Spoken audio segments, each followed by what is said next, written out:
and DHS Secretary Mayorkas revealing the majority of Haitian migrants illegally crossing the border in Del Rio were released into the U.S. Of the 17,400 that weren't deported back or didn't return on their own to Mexico, how many of them first, how many have been released into the U.S.? I think it's about 10,000 or so, 12,000. Have been released? Yes. It could be even higher. Joining us to react is Fox News contributor and retired acting ICE director Tom Homan. Tom, is that 10 to 12,000 number shocking to you? And of course, there at the end when he said that number could go up.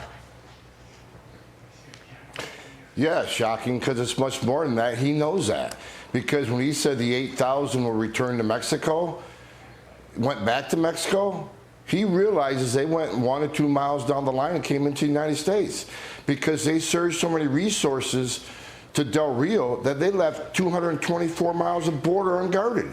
So those 8,000 didn't just go to Mexico and they're going to live there. They went down and crossed illegally. Those 8,000 are now in the United States, living here illegally.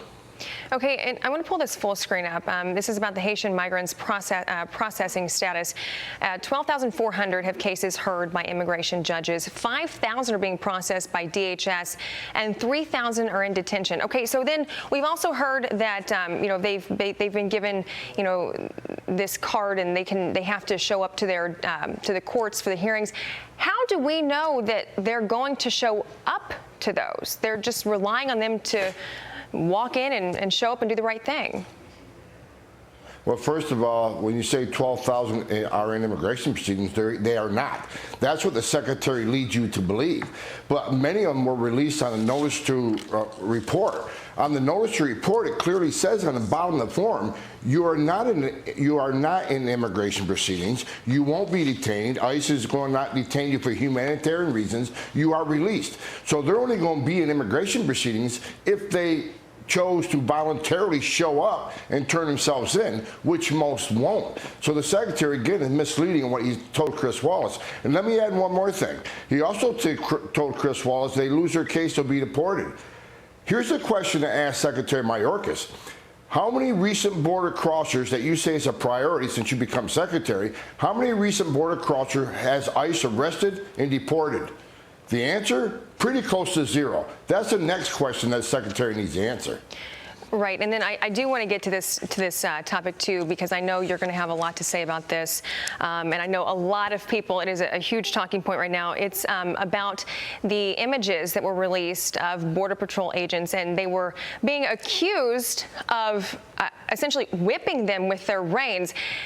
How does this make you feel, being the former director of ICE and I mean, they're trying to do their job, and I read that you said that, NYPD is trained a certain way, Border Patrol is trained a certain way, and now that they're doing what they're trained to do, it's being basically, twisted and made them out to be, the bad guys here. Well, look, this administration is trying to change the narrative along with Congress and trying to take attention away from their failures on the southern border and their open borders policy.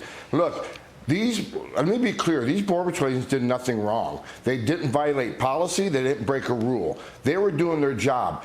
And if you don't believe me, I talked to 9 retired Chief Patrol agents. I talked to 2 retired CBP commissioners. I talked to 5 chiefs of Border Patrol that were national chiefs, the same position that Raul Ortiz has now. Every one of them, 100% of them, said they did not violate policy, they did not violate regulations, they did their job. And now they're being, thrown on the bus by this administration. It's a shame that the men and women who wear that uniform and put their lives on the line for this country are now being attacked for doing their job. President Biden's decisions and Secretary Mayorkas' decisions put them in this position.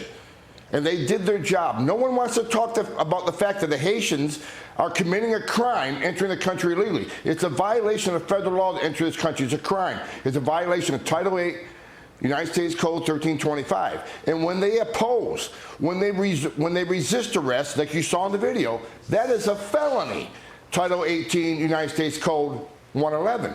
But no one wants to talk about the crime being committed, and these law enforcement officers who have the job to enforce that crime, stop that crime, are being attacked. It's in my 35 years of government service, I've never seen an administration that hates law enforcement more than this administration. You know, you're innocent until proven guilty, unless you're wearing a uniform. So shame on the Biden administration, shame on the secretary, shame on the acting commissioner of CBP, Troy Miller, to attack the men and women doing their job and putting their lives on the line. Okay, Tom Homan, thank you so much for your take on that this morning. We really appreciate it. Thanks for having me. Carly?